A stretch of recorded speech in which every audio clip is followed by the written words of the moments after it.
दोस्तों, क्या आप जानते हैं दुनिया में सबसे पहली सर्जरी किसने की थी? आखिर डॉक्टर्स आज बड़ी बड़ी सर्जरी कर दिया करते हैं। कौन है दुनिया में सर्जरी को लाने वाला और किसे फादर ऑफ सर्जरी कहा जाता है? क्या आप जानते हैं? अगर नहीं तो चलिए आज की वीडियो देखते हैं। बिना देरी किए शुरू करते हैं वीडियो। दोस्तों, आज हम जिनकी बात करने जा रहे हैं वो दुनिया के महान ऋषि हैं जिनको फादर ऑफ सर्जरी कहा जाता है। इनका नाम है महर्षि सुश्रुत। महर्षि सुश्रुत को जितना भारत देश में माना जाता है उतना ही उन्हें दुनिया के और देशों माना जाता है। यही नहीं, खासकर ऑस्ट्रेलिया की बात करें तो यहाँ के कई डॉक्टर्स इन्हें बड़े ही सम्मान की नजर से देखते हैं। साथ ही यहाँ के एक जाने माने कॉलेज में तो इनकी मूर्ति भी लगी हुई है। ऐसे महान और लोकप्रियता हासिल करने वाले महर्षि सुश्रुत के बड़े बड़े कामों के बारे में जानने से पहले आइए हम इनके जीवन के बारे में जानने की कोशिश करते हैं। लेकिन इनके जीवन के बारे में जानने के लिए आज से कई साल पहले हमें जाना पड़ेगा। तो चलिए चलते हैं। दोस्तों, ये बात है लगभग आज से 2600 साल पहले की। वैदिक काल के समय में एक ज्ञानी और काफी समझदार ऋषि रहते थे जिनका नाम महर्षि सुश्रुत था। सुश्रुत हमारे भारत उत्तर प्रदेश के पुराने और पवित्र माने जाने वाले शहर यानी काशी में रहा करते थे, जिसे आज लोग बनारस या फिर वाराणसी के नाम से बुलाया करते हैं। ये एक समय था जब एक सिद्ध ज्ञानी को महर्षि या फिर साधु कहा जाता था, क्योंकि तब के समय में ज्ञान से भरपूर व्यक्ति साधु या फिर महर्षि ही होते थे और लोगों के बीच इनका ज्ञान और ज्ञान की बातें काफी पसंद की जाती थी। इसी वजह से सुश्रुत जी को भी महान महर्षि सुश्रुत के नाम से जाना जाता था।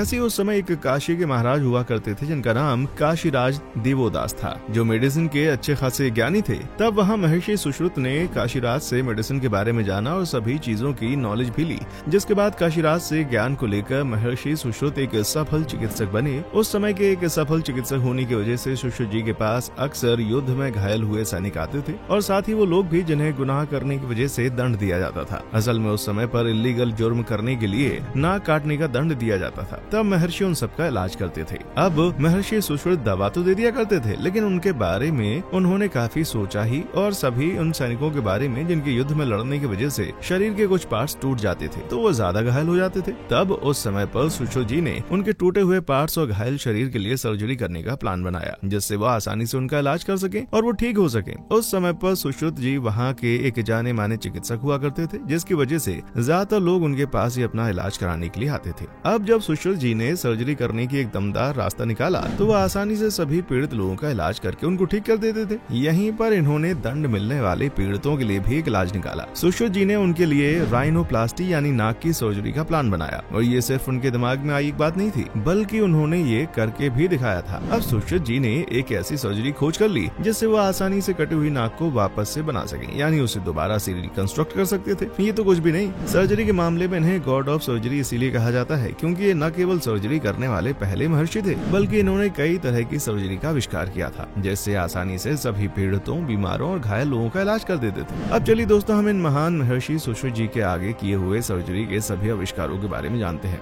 लेकिन उससे पहले अगर आपने हमारी वीडियो को लाइक नहीं किया तो जल्दी से कर लें। चैनल पर नए हैं तो जल्दी से सब्सक्राइब करना बिल्कुल न भूलें। साथ ही आप हमें कमेंट करके बताएं कि आप इन ज्ञानी महर्षि सुश्रुत जी के बारे में पहले से जानते थे या नहीं। दोस्तों, आपको बता दें, सुश्रुत जी वो व्यक्ति थे जिन्होंने पहली बार मोतियाबिंद की सर्जरी की, यानी ये दुनिया के पहले कैटरेक्ट सर्जन भी थे, जिनकी वजह से कई लोगों ने अपनी आंखों की परेशानियों से मुक्ति पाई। जी हाँ, सुश्रुत आंखों का इलाज करते थे। सुश्रुत अपने काम को लेकर काफी सीरियस थे और उनको अपना काम करने में काफी अच्छा लगता था, इसलिए वो लोगों की परेशानियों को दूर करके आविष्कार करते थे और इस वजह से ही दुनिया के पहले वो व्यक्ति थे जिन्होंने सर्जरी का आविष्कार किया। यही वजह है कि जिसके लिए उन्हें आज उनके असली नाम से नहीं बल्कि फादर ऑफ ऑल सर्जरी के नाम से जाना जाता है। अब जब सर्जरी का काम करना होता था तब उनके दिमाग में एक बात आती थी कि भाई, जब सर्जरी की बात आती है तब उसमें यूज करने के लिए कुछ इंस्ट्रूमेंट्स की जरूरत पड़ती है। तभी इन्होंने अपने ज्ञान का इस्तेमाल करते हुए एक दो नहीं बल्कि 121 सर्जरी में काम आने वाले इंस्ट्रूमेंट्स को तैयार किया। इन सभी इंस्ट्रूमेंट्स को बनाने वाले दुनिया के पहले चिकित्सक थे। आज जिन बड़ी बड़ी सर्जरी से हमारी परेशानी दूर हो जाती है उसकी वजह सिर्फ महर्षि सुश्रुत जी ही है। इन सब बातों से और आविष्कारों से तो यही पता चलता है कि ये उस समय के महान और ज्ञानी महर्षि थे जिनके ज्ञान की वजह से आज कई लोगों को हजारों तरह के फायदे मिल रहे हैं। वैसे आपको बता दें, सुश्रुत जी अपने सभी आविष्कारों को और अपने ज्ञान से बनाई हुई सभी चीजों को एक स्क्रिप्ट के रूप में संस्कृत लैंग्वेज में शुरू से लेकर आखिर तक लिख देते थे, जिसे सुश्रुत संहिता के नाम से जाना जाता है। यही नहीं, सर्जरी को पूरी तरह से बताने वाले ये महर्षि आयुर्वेद के 3 महान पिलर में से एक हैं। सुश्रुत संहिता पढ़कर पता चलता है कि इन्होंने बिना किसी नाइफ या फिर इंस्ट्रूमेंट का यूज किए मरे हुए शरीर के डायसेक्शन के बारे में और उसके बारे में जांच की थी। सुश्रुत जी का इंसानी शरीर के बारे में सीखने का तरीका कुछ खास रहा था। असल में वो मरे हुए शरीर को डिकम्पोज होने के लिए उसे पानी में डालकर रखते थे, फिर उसके बाद उस शरीर की जाँच करते थे।